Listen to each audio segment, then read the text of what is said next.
indi fitna ci réew mi mu ngi jóge ci justice te du weesu juróom wala fukki magistrat ñi jàpp ni yokkute bu am ci budget performance ndax nañ seen bopp budget dafa musa di yokku ay ñooñu Ousmane Sonko yi jàpp leen ci ñu bëri def leen mandat de dépôt indi fitna ci réew mi mu ngi jóge ci justice te du weesu mais man pour man li mu def loolu mooy dëgg te loolu mooy normal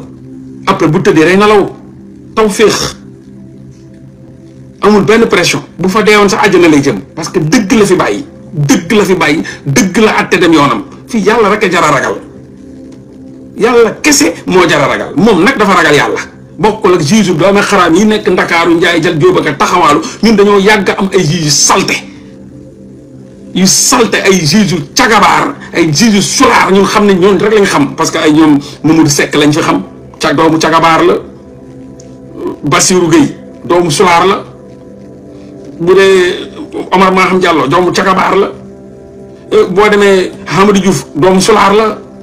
boo demee Abdou Karim Diop doomu cagabaar la donc doome xaraam yooyu rek lañ xam loolu moo tax bu ñu gisee doomu nit ku baax dañuy impressionné wu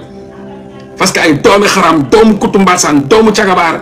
Hamadou Diouf doomu cagabaar yooyu doomu sulaar yooyu noonu ñooñu la seen ndey yi jur doomi xaraam yooyu daw dugg ci biir justice yi toog fa mais nag am na ñu baax ba léegi ci justice bëriwuñ nag bëriwuñ de mais am na ñu baax yàlla du wàcce dëkk mukk ñëpp bon am na ñu baax ñu nekk justice bi comme kii am na ñeneen tamit ñu mel ni moom de am na ñu ko gën a tàng ñoo xam ne paaka ci put duñ àtte foo am na ñu gën a tàng booy bi wallahi la azim ñu far sax